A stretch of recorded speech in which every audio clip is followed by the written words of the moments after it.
TFA podcast episode number 2. Smooth. Welcome back. Thank you so much, everybody who watched last week. You put something out online and you have no idea if anybody is going to be interested in just hearing you talk about yourself, but thankfully...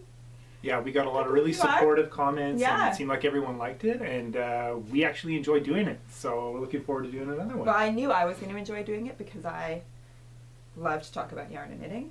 I was on the fence. I thought it would be super awkward, and I liked it. So yeah, I'm happy to see the response it's getting, and it's nice that you guys are enjoying it.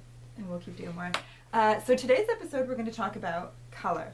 So Chris and I have been discussing this quite a bit because I am positive we will have multiple episodes devoted to color. We were talking about how we wanted to sort of organize this episode and what we would talk about, what we had to hit on, and there's too much. There's just, it's all that I think about. We could do just color. I think we could do a color podcast and we'd be fine because it's always changing. It's all we do.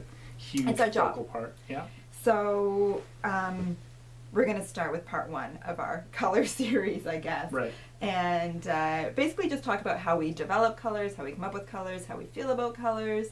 And I'm sure it's going to go on longer than I think it's going to, because I just won't be able to stop talking about I'll cut you off at the appropriate time, but yeah, we'll do the first installment of it. So we're both wearing lovely colorful knits today. Chris is wearing his Crazy Heart sweater that I knit for him for Christmas. Crazy Heart is a design that I made. It was released in February as part of the Heart on My Sleeve collection organized by Tin Can Knits, which is an amazing collection of yoked sweaters by 8 different designers. Everybody collaborated. Tin Can Knits provided the base pattern. They're all knit from the bottom up, and so they provided like the everything up to the yoke and then handed it to us and said, do a yoke. And so they're all different. It's like a choose your own adventure. They're so cool, and 100% of the proceeds from the sale of the ebook goes towards Against Malaria Foundation, which is pretty amazing. Yeah, obviously. All of them are great. I've seen all the pictures of them, and they're wonderful. And the variations that are showing up are super good too in projects. Yeah, no. It's an amazing collection, and you should definitely check it out if you have not already. And so this is mine. This is the Crazy Heart sweater. They named all the patterns, and also the names enough are a reason to buy the collection. They're so cute. They all have heart in the name: Tender Heart, Lion Heart, Crazy Heart. I just love it. I got crazy. So this one, Tan gave me a little input on it. She asked what colors I wanted to see it in, and I kind of flip-flopped. The original thing I was thinking was mostly grayscale, like crisp gray and blacks and naturals and stuff like that, which would be really nice. And you could do whatever color you wanted on the base, and it would still show up great. Then I thought maybe blues, like go the classic Tanis route, make it the most enjoyable for her. But went for green and earth tones, like a more 70s look, which Tan was on the fence about until she started knitting it, and then it just came together super well. There's a speckled colorway in here. I actually used it twice, at the bottom triangle and then another triangle in the middle up here. That it's a speckled gray and it's so beautiful, and it was just lying on the shelves next to this beautiful chartreuse colorway, and they looked so good together, and we just decided I was pretty inspired to develop a palette around that. And it's the type of thing where I don't think I would wear. I don't know how good Chris's complexion would look with exclusively like a chartreuse based sweater, which is pretty good, I think. Yeah. Maybe, I don't know. You can pull it off. I have no idea. But so we come up with this whole scheme, and that's what's super fun about knitting with color. You could throw in all these colors that maybe you think you can't wear, but when you put them in the mix. Also, in that speckle, just the tiny pops of peach are enough for Rowan to say, Daddy has a pink sweater. Yes. Which is his favorite color, and everybody loves it. That's so funny. Yeah, Rowan was helping me put together the palette for this sweater, and he kept being like, more pink, more pink. He'd go to the shelves and he'd grab like the orchid and the jewel, sweetheart, pink grapefruit, like every one of our pinks. Like, what about this one? It's quite funny. That's the way he leans. Cute. And what about, so this one's got like a very standard TFA rainbow palette in it. Okay, so this is my Lifesavers cardigan. It's on a sand base. It's on, the background is sand, our super classic neutral warm gray. It's a V-neck raglan cardigan from the top down. fingering weight, super versatile. I love it. And I had all these little leftover balls of sock yarn, arranged them in rainbow formation, of course, and then knit myself this striped sweater. And I have a little like secret about this sweater that nobody knows. Ready? I actually, when I was designing this sweater, I had this concept in mind. I wanted to do these kind of funky scroll work elbow patches, and I did. I knit them. I knit the sleeves actually flat on this version, and I did like this color work intarsia elbow patch. It was so much work. The elbow patch is really lovely, but then it just, I don't feel it's appropriate to this sweater. It never showed up in any of the photos of it online, right? It was like a little hidden detail. Right, yeah. Because it's not what I wanted for this, the design. I finished it. I did the elbow patches were knit with it. I could have ripped it and reknit it without, but then it was easy enough to take all the photos that I needed of the sweater without showing the elbow patches. And I'm going to just save that elbow patch concept. I still think it's pretty cool, and I'll use it on a future design. But then when this was complete and I put it on and I looked at it, I just didn't feel like they like added anything to it. Full disclosure, I thought it was a bit much with the stripes. I like the way it looks, but I didn't think it was the right sweater for it. Yeah, so, but I didn't want to rip and reknit this sweater because I thought, you know, it's a fingering weight sweater. It's totally wearable. I liked it, but that's just a little secret that I've never told anybody about the sweater. It comes out every once in a while. It's in the sweater rotation. Yeah, I love it. And lots of colors, so there you go. So for us, picking colors, we're at a real advantage being able to see them all here physically and to be able to pick here. But for customers ordering, it's a little bit more of a challenge, right? Well, it can be for sure, because you can't just hold them up next to each other and look at them and hold them up to your face and then sort of like see how you feel about it. You've got to go by the pictures, which is why we try to provide, there's more than one picture of every colorway. I show them on different weights, and I'm always, well, actually, this is kind of a cool thing about our website now, which was one of the big things why we wanted to upgrade the website, is that now you get like a little thumbnail in your shopping cart. So when you add all your colors to your shopping cart, you can sort of see the pictures next to each other, which is cool. I know a lot of people will sort of take a screenshot of the images on the website and then put them together in a collage, either just on their desktop or in like on a website like PicMonkey, where they can put everything together. But yeah, it's definitely a challenge to try and come up with the ways colorways go together, but that's why I'm here to help. If someone's putting together a project, now this is like an ongoing thing. We discussed in the last one that Tan does all the email correspondence. I don't ever do that. Chris types like this, like not a forte. No, I've never had a computer job, and I'm not very fast. So it's not uncommon to have like a multiple, an open-ended back and forth with a customer. About, can you please send me photos of this? What will this look like with this? Is this going to work for blankets, sweaters, whatever it may be, whatever the project is? And I always felt, having never done that, being like, anything I've ever knit, one, I have the advantage that it's here, that I've probably dyed it myself, and that Tanis is right here to help me if I need to put colors together and I'm a little bit at a loss. And I always thought that maybe people were overthinking it when you have like a 10 email exchange about what blue is going to match up for the baby blanket.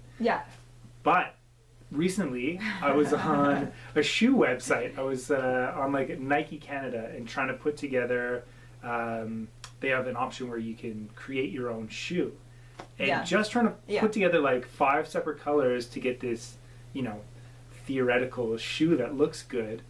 You can do it for hours, and it's just constant self-doubt. And I finally was able to step into a TFA customer's shoes and be like, no, this is super important. It's super important. To get it right. And it's hard. It's hard to do because the possibilities are infinite, and everything looks good together.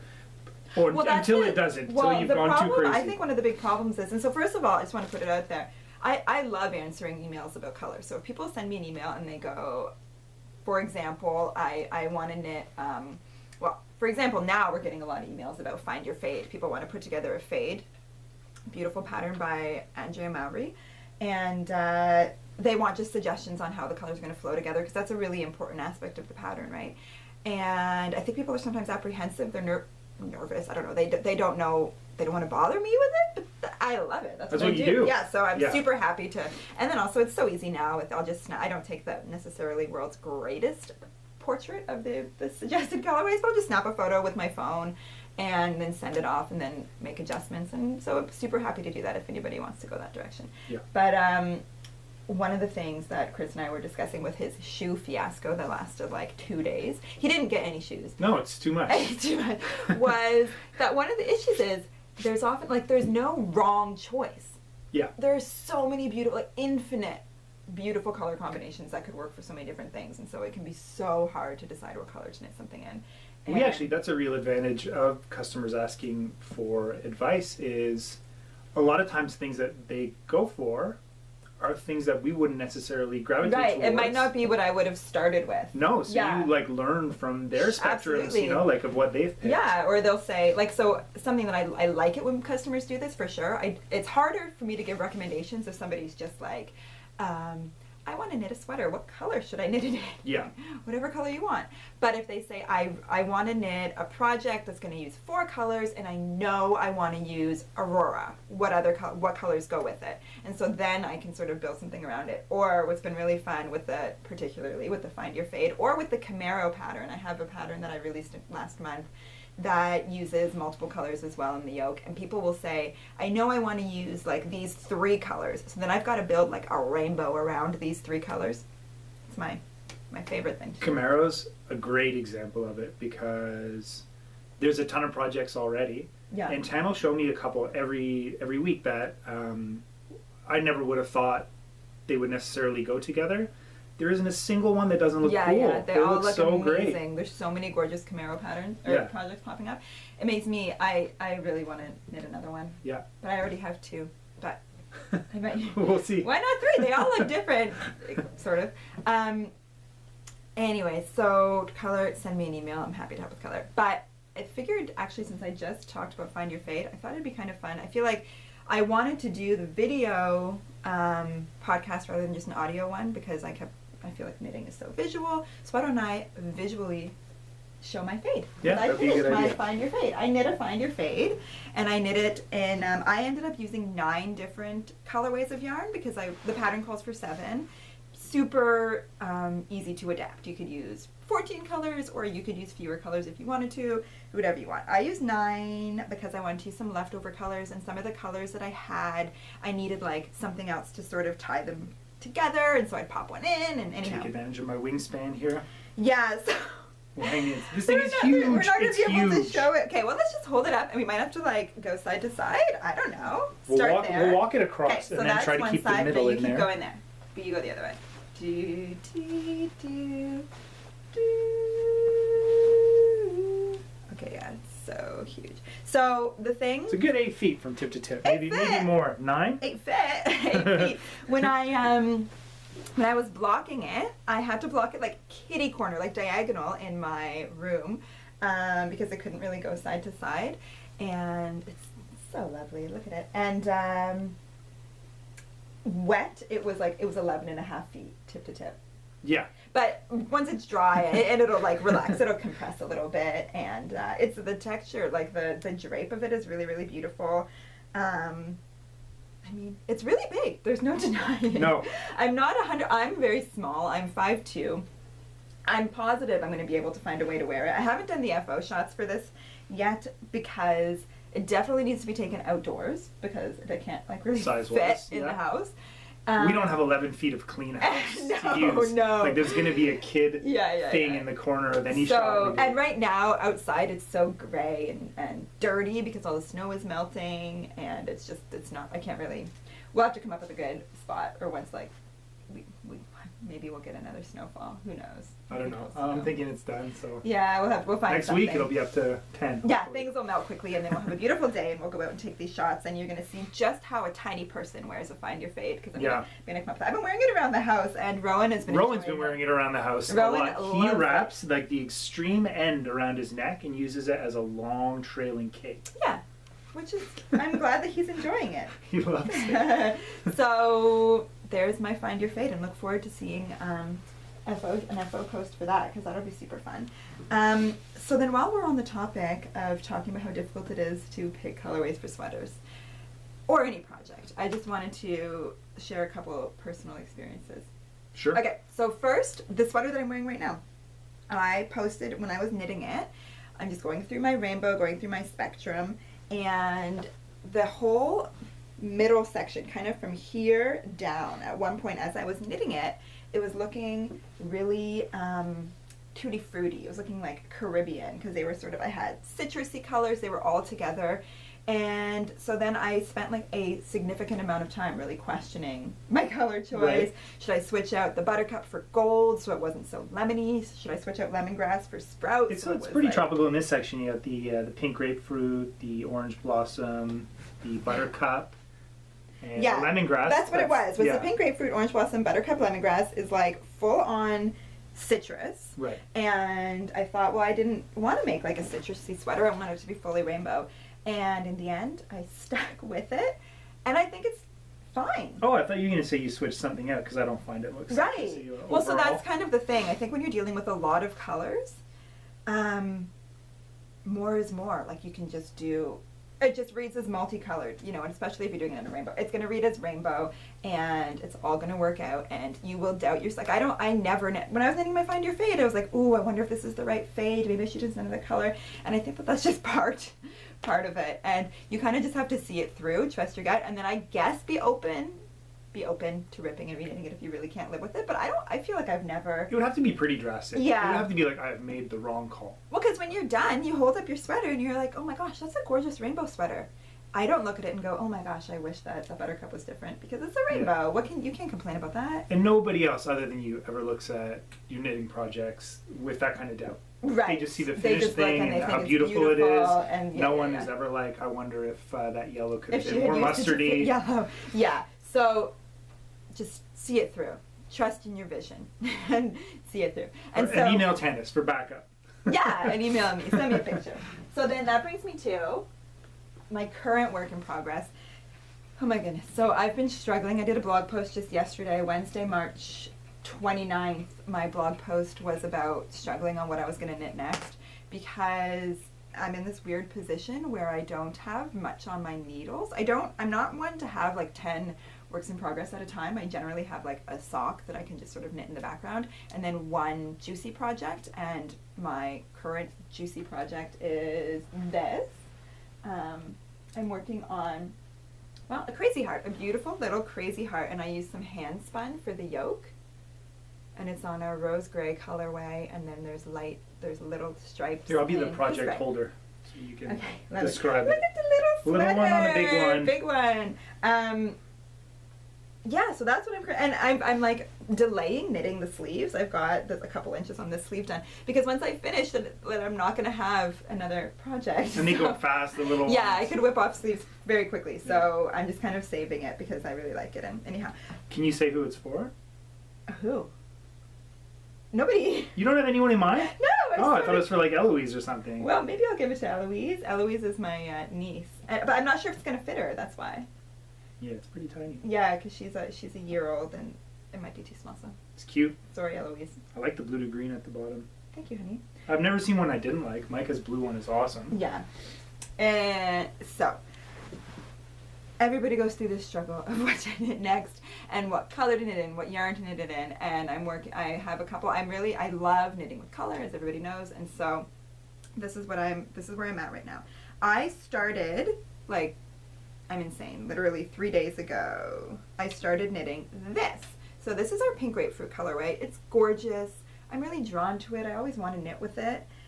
And then I started knitting. This is going to be a sweater that has lace panels. It's a design I'm working on. It's based on, I have a tank top called the Seaboard Tank, knit in lace weight, and I'm going to reinterpret the design in DK weight as a sweater with sleeves, etc. And so I'm excited about it, and I started knitting it in this thinking it's really summery, it's going to be so lovely since it's got the lace, it's going to be this nice bright color. But then as I was knitting it, I'm not going to wear it. No, I knew that from the start. So her first question that she put up to you guys, I believe, was should she do it on Instagram. Pink grapefruit or was it Bisou? I went for Bisou just because it's got like a lighter base color and there's Bisou a is lot going basically, on it's with a the speckled speckles. colorway, but it's basically a neutral. Right, and it's not going to wear a full pink grapefruit sweater, as lovely as the color is. Yeah, it's a great color. I love it. I love it for other people. I was looking at projects on Ravelry, and other people have knit sweaters in them, and it looks fantastic. And I'm like, yeah, I'm going to do it. But it's just not for me. So what did you end up with? So I changed directions like completely. And then yesterday I became obsessed. You guys are going to be like, well, what is wrong with you? You knit so much. And I started this version. So now I've gone like a totally different direction. It's nautical.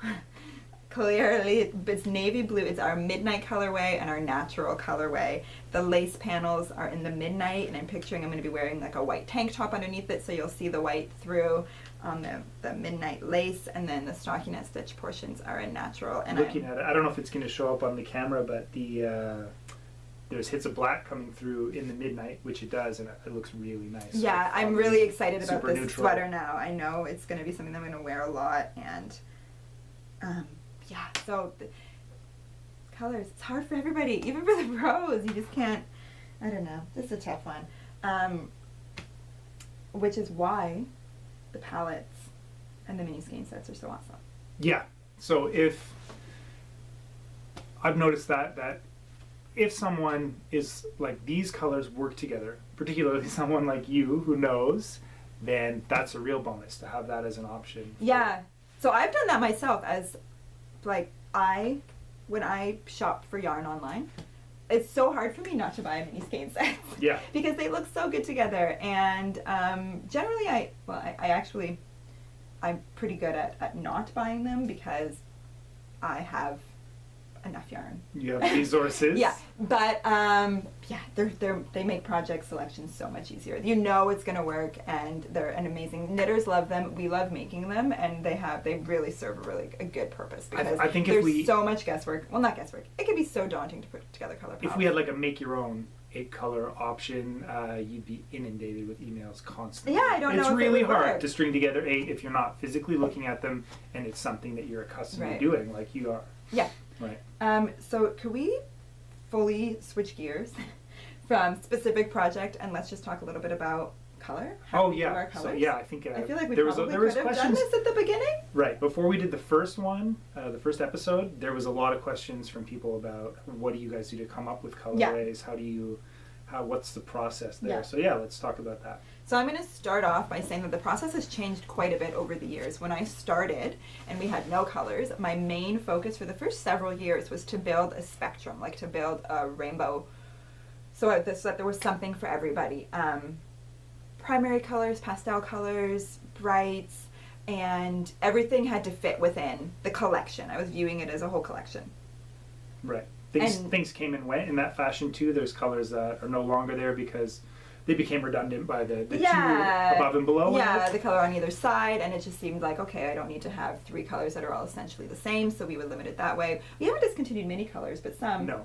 But now, we have, I think, 60 plus colors in the collection, and so the rainbow is covered. Right. Like there are very few colors that I look at our spectrum and go, oh, we really need another blue.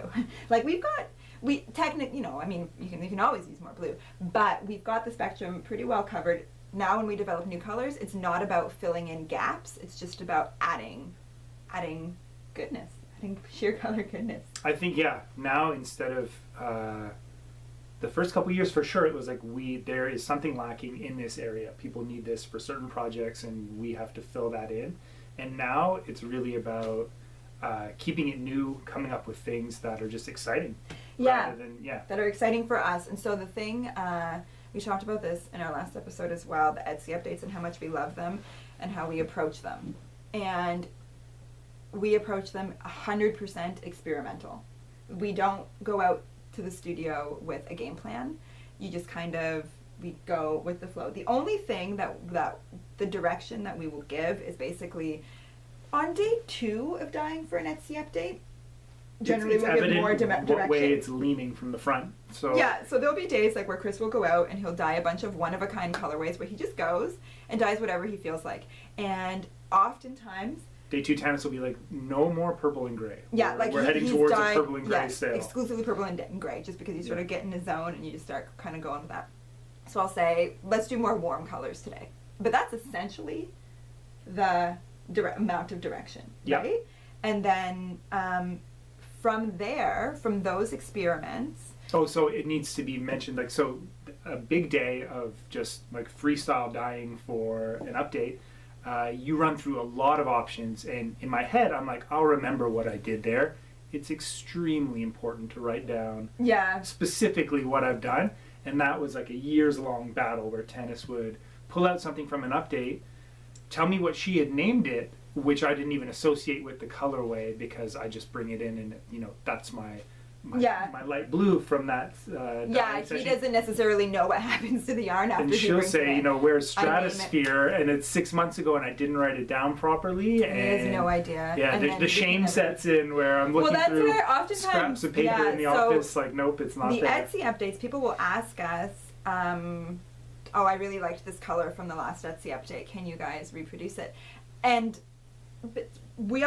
you are getting better now, but oftentimes the answer is no, because he just went out there, and some days you don't write stuff down. Often because it's like intentionally don't write stuff down, because the whole point is just to like a day that involves overdying. Often, if something comes out and it's, you know, nice but too similar to a color we have in the collection, then what we can do is bring it out and overdye it. I can, you know, apply new colors to it, put it in a different color dye bath, and sometimes once that's done, even twice, it's not a repeatable result. No, because it would involve having to like dye something, dry it, dry it, because you can't really get the same results just layering color on wet yarn, because oftentimes that's been our experience. That being said, those are often some of the most beautiful. That's the struggle. Layered, you know, full of depth colors. They're so beautiful because you can really see the layer. Well, layered full of depth. That's exactly what they are. But they're not repeatable. They're not repeatable. And then.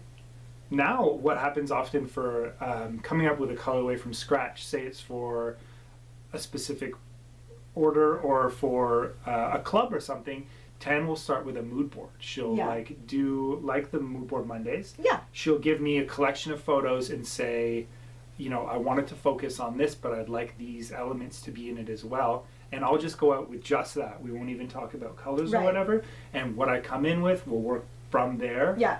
And it could be 3-4 steps. It could be a couple days. It could be like a full week to get the right thing. Yeah. My favorite is when we hit it off the first. Right. But I would say it doesn't happen that often. And the times where we're trying to focus, where we're trying to get a specific color, is generally for the club. Yeah. Because we don't really have specific colorways in mind for Etsy updates or things like that. They're really just about doing whatever we feel like doing. But if we're doing something for the club, I put a lot of thought into what colorways we're going to do for that, because I want the club as the entire year to make sense. So the club, in case you're not familiar, we have the Tanis Fiber Arts Year in Color Club. So you get a custom dyed skein of yarn and a pattern that I've designed to go with it every second month of the year. So the whole year as a whole needs to be cohesive. Things can't be too similar. They need to make sense. I also sometimes, I want you to be able to line them up at home and for them to look good. I don't want you to get your January, March, and May, put them together on a shelf and be like, ooh, May and March are really sometimes people sign up late and we have to send them all out together, and you want it to look like an appealing. So I put a lot of thought into that. Yeah. And then also because I'm going to be designing a pattern to relate to it, and so I have to think about the season, about what people might want to be designing, about the base yarn that we're going to be using that month, and what I'm going to design with that month. So, for example, a month where I'm going to be designing I know I'm going to be doing a cowl or a shawl, I want to make sure, I probably would not do a super difficult to wear for many people color. Yeah. You know what I mean? A lot of people struggle wearing yellow. Right. And they don't want to wear it near their face. So yellow socks, yellow mitts, awesome. But I feel like people wouldn't be as thrilled. They'd be a bit more uncertain what to do with that skein if I was like, here, make a shawl with it, and they're like, I can't really wear it near my face. So also in terms of how variegated it's going to turn out, you might want it to be a softer blend, whereas crazier is good for socks and stuff. Because I have a specific design in mind that I want for it that I need either or something. So anyways, a lot of thought goes into those colorways, and I was smiling to myself just thinking about, I'll divulge some information here. It's not unheard of that Tan will hand me her mood board picture. I'll leave with her assuming that we're on the same page. Yeah. And I come in with something and I've missed the mark, and it's just like we were thinking of different colors. Those are probably our most heated debates here at TFA. Heated debates, our most passionate arguments. Yeah. Calling it a heated... Yeah, I would say the biggest fights we've ever gotten into is over like semantics too. I think that doing the mood boards has helped a little bit, because before I would just like describe it in words. She'd give me like a mood, you know? She'd be like, sunset in Sunset Vacation. And I'd come in and the colors would be wrong. Or I would say plum, but I meant like plummy, like a plummy shade. And we actually have a colorway called plum, so he thought I meant the colorway. Dark purple. Yeah. Obviously. And I would be like, I didn't mean plum the colorway, I meant plum the color, which makes no sense. And we would get into these massive arguments about it. But then I think giving actual physical objects like a crayon, a paint chip, a mood board. The mood boards are awesome because there'll be multiple pictures of the same vibe, so it's not like you're stuck on one image. And then he would come in and be like, there's blue in this picture. And I'd be like, yeah, but it's more of a blue vibe. I didn't really want the blue color. And then he would just be like, we're done. We're not talking about this anymore. We're working on it. It gets better. Yeah, we're doing well, I think. Naming is funny, too. I am not good at naming the colorways. Chris is super articulate. He's very well read. He's got an amazing vocabulary, and he's the world's worst. He came up with the name once. He looked at a colorway, and he was like, trout? What about trout? I'm like, you're fired. Get out of here. Even though trout skin is really beautiful, but not a great name for a colorway. Trout. I don't know. I was just like, that's not right. Yeah. But I actually don't. Naming the colorways I find really difficult, because we do so many one-of-a-kind You ones. always settle on something that is like evocative and peppy, like a fun color name, which is, it's not my forte. Not my forte when it comes to it. I just do whatever off the cuff. It's actually super funny once we were naming colors, and I was just naming them all like one of them I looked at it and it kind of was reminiscent of tartan, and I called it a belvedere. It just came to me. I just felt like that's what it makes no sense, but there it is. Yeah, I liked it. Yeah, it's good. It was a good one. So last podcast, so the first one, we did a segment where we asked each other questions that we didn't know the answers to. I have a variation on that I want to try. Okay. Behind us, we have a wall of already dyed skeins that have managed to migrate into like-minded colors, or at least things that, kind of go together. I want you to pick a box, preferably one that can kind of be seen, but it's okay, we'll move the camera if it's not. Okay. And you tell me, you have to use all the colors in it for a project, so what box, what project, and who's it for? Oh my goodness. I have mine predetermined, so even if she picks the same one, I'm still going with it. I would pick... Oh my gosh. Okay, I'm going to have to move the camera because I'm not sure if we can fully see it. Get out of the way here too. Okay. So, these are our options. This is our wall DK wet yarn here. Oh, as I'm looking through it, I've changed my mind. I was going to say this one that has the grays with a pop of orchid, but I've switched to this one that has greens with that chartreuse and sea breeze colorway. Good call. I just love the pop of chartreuse and sea breeze. So, I mean, I feel like that could be a potentially really beautiful start to a Camaro palette or a Crazy Heart. I think I would probably do a lot of sea breeze with a pop of chartreuse and then the other greens in it as well. My only recommendation from it would be you'd have to go easy on that, because I feel like that might be a little bit drab for your tastes. Oh, thank you. Thank you for the consultation. Okay, which one have you chosen? All right, so get ready to have your minds blown. Okay. I've gone with this one in the middle. Okay, I was right there. Perfect. All right, we have some, I think I see some tartan at the bottom. Yeah. There's definitely some... I can tell you all the colors. Go for it. Tartan at the bottom right. Brick at the bottom left. Above the bottom left, there's chestnut. Top left is gold. Top right is orange blossom. And then in the middle there is sunset. So the project is, that's a Camaro. Oh. For me, it's a variation. It's a poncho. Inspired by the owner of the Cabana Souk that we saw last weekend was wearing a pretty rad looking poncho. Yeah, the most badass Cabana Souk owner. Rowan thought he was Rowan is convinced he's Santa. Take a seat, honey. Take a seat. Yeah. So I would make a Camaro poncho for me in that 70s palette. Challenge is on. Do it. Can't wait to see you in your poncho next week. Thanks, guys. I think that's it, right? That's it. So we'll talk about color again next time, I'm positive. We have an infinite amount of color talk. We'll probably have to do more color episodes and spruce in color talk and all the rest of them too. Yeah. Thanks for listening, guys. See you next time. Take care.